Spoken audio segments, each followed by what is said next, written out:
because there was a time, and probably I'd been on this show, where I could call any single banker in New York City, they'd pick up the phone, I'd be able to get a loan for whatever real estate project I was doing across the street. Then we got into politics, and all of a sudden, they wouldn't take your call, you couldn't get financing, we were debanked. And what I realized, and my brother realized, because we were the recipients of every subpoena imaginable, was that, you know what, we were actually just the top of this sort of pyramid scheme that we didn't realize we were a part of, that the financial system was totally undemocratized. Because we had a certain balance sheet and whatever, we could kind of do whatever we wanted. The regular guy was messed up. Now we were all of a sudden in the shoes of the regular guy that wouldn't be able to take advantage of the markets. And we said, what's the solution for that? The answer is crypto. These decentralized platforms where you're not beholden to this, where you create efficiencies. As a guy that did real estate, why am I paying points in and out for title insurance that could be done on the blockchain? So we got into crypto not because it was like, hey, this is the next cool thing. We got into it out of necessity. We got into it because we understood just how quickly we could be turned off, even as an incredible developer from New York City. I mean, I don't think anyone would argue that we didn't change the skyline of New York City, but that disappeared in an instant.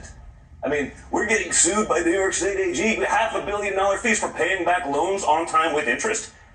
These aren't, fair markets. There's nothing egalitarian about any of that. So we actually, as innovators, as people who understand these things, we went all in on a concept that makes total sense because we'd actually been the recipient of how quickly that can be shut off. And so it actually makes total sense. The Trump organization isn't doing anything with foreign countries. Guns, bullets, drones, planes, etc. What do you say to critics like Jamie Dimon who say this is a waste of resources? Yeah, I would say that even the United States military disagrees with him, that there are generals, especially in Southeast Asia, who believe it's important to have strategic Bitcoin stockpile because we're doing an economic war with China and we have to prepare for a guns and bullets war, but we need both. And so all we need to do is look to the leadership of the current U.S. military to find support for a strategic Bitcoin reserve.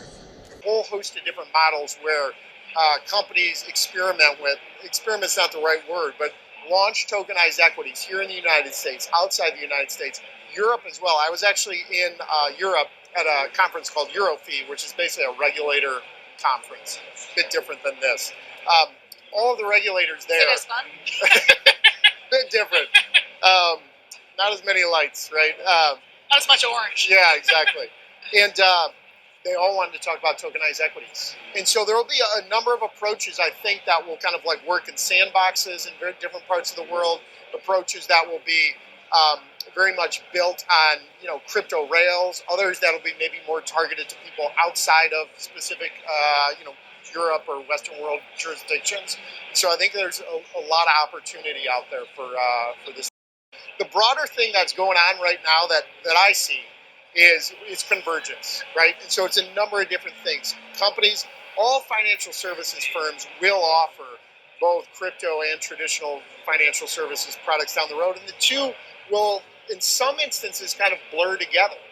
Crypto will power some of the traditional financial services products.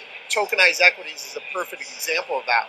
On the flip side, Kraken also now offers traditional equities. We're a registered FINRA broker-dealer offering traditional equities to U.S. customers. The tokenized equities is a new offering that is more targeted towards people outside the United States. And we just found out about that last week, so this is a very fresh announcement. Yeah, so it's the tokenized equities, they'll ride on the Solana blockchain. We just announced it at an event that they had out on the East Coast. And we're super excited for this. Coming soon will be, really the frontier for crypto plus traditional financial services. Welcome to the Crypto Teacher. And I come back with that video just to make you think. Don't forget to like and subscribe to the channel. And make sure you join the Patrons. If you're not a part of the Patrons, make sure you're hitting the Cash App. Also, go like and follow the TikTok. More videos to come. And we have Donald Trump Jr. sticking with the talking points that Trump and the Trump family were debanked. And we know that narrative, us and crypto, was used long before the Trump family.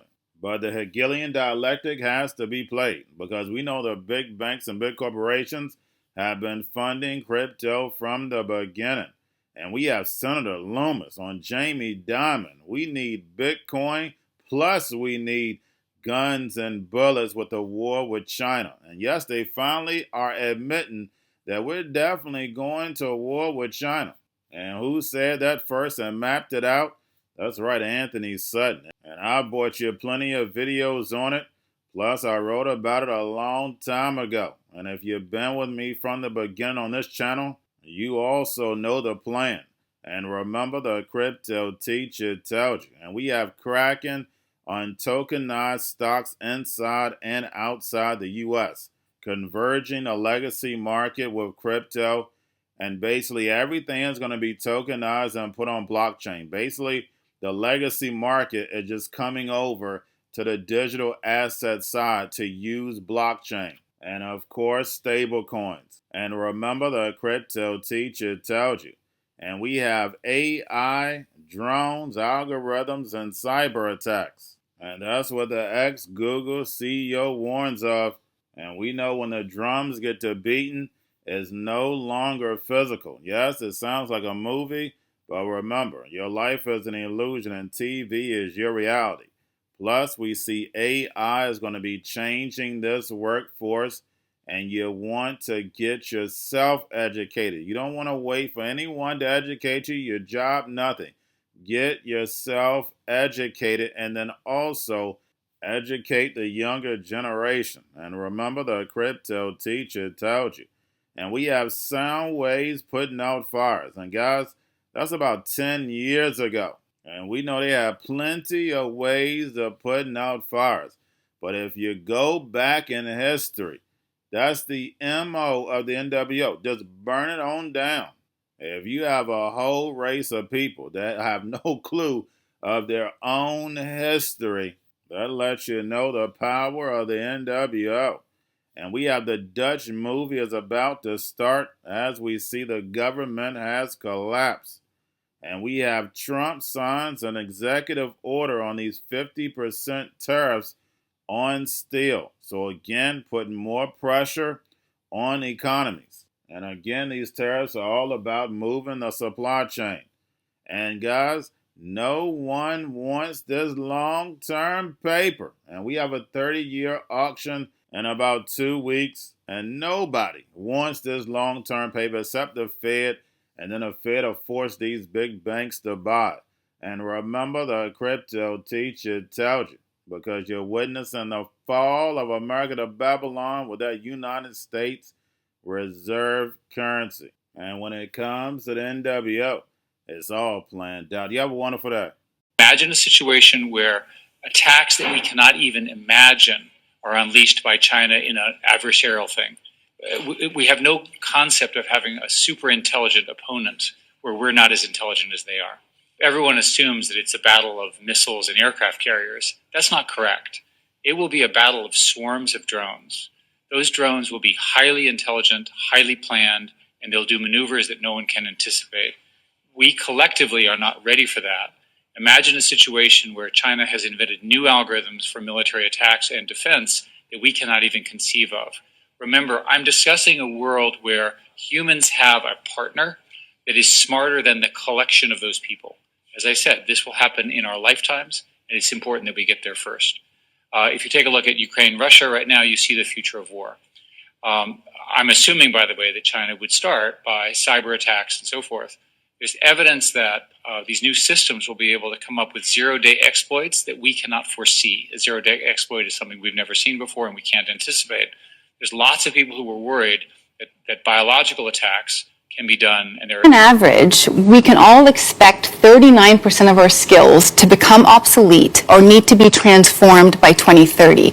These students figured out how to put out fires with sound waves. They're already working on putting these things into drones. Forest fires, all of that. Yeah, so very interestingly, I mean, listen, we just had an election in Poland in which you had basically this liberalizing force of Prime Minister Donald Tusk elected 2 years ago, trying to get his agenda through. It had basically been blocked by the former president and will continue to be blocked by the next president. And when you think about this from the sort of European and the perspective in Brussels, who is currently waging trade warfare with the United States, trying to show a sort of sign of solidarity, political stability, pro-EU, that is definitely not the sort of context that we get over the last 24 hours. In Poland, you basically have Donald Tusk, the pro-European, hamstrung in terms of getting his agenda through. And the Netherlands, which is going to host, by the way, in just 3 weeks' time in The Hague, a big NATO meeting that will be attended by Donald Trump, where all of these NATO countries are basically seemingly auditioning for continued participation of the United States. You want to project strength, you want to project stability, and that is not something you're going to be able to do, particularly when your host country's government just collapsed with many of the same themes that you've seen in the political disagreement in the United States, and many of the sort of MAGA themes running in Dutch politics, in Polish politics, and of course politics in Germany, France, and elsewhere. Hey, John, the president threatened to increase steel tariffs on social media. Now the White House says he has done it. They say he has now signed an executive order off camera here at the White House that raises steel and aluminum tariffs from 25% to 50%, effective at 12:01 a.m. tomorrow. Now, our Megan Casella, who's been going through the text here, points out that the UK gets some differential treatment in this executive order based on the agreement with the UK. But this is, as the president expressed he was going to do on social media. Now the White House says he has officially done it. So as expected, but obviously this was a post on social media that moved markets at the time. What would it take for you to actually want to load up, back up the truck for 30-year treasuries? I'm going to be just like everybody else, sadly, and say no that right now on the 30-year. Why? So that's a question of timing and yield right now, and I think that's the problem and that's the tension, because if the expectation is I need a higher yield to feel more comfortable with the 30-year, then that's a problem for the rest of the yield curve, possibly, and it's a problem for yields because they need to go higher. The price movements on the longer-term bonds are much more significant to your portfolio if you're not going to hold it to maturity. If you have something where I can match that duration to the yield on the 30-year, then there's no reason not to buy it as long as you're going to hold that. It's the volatility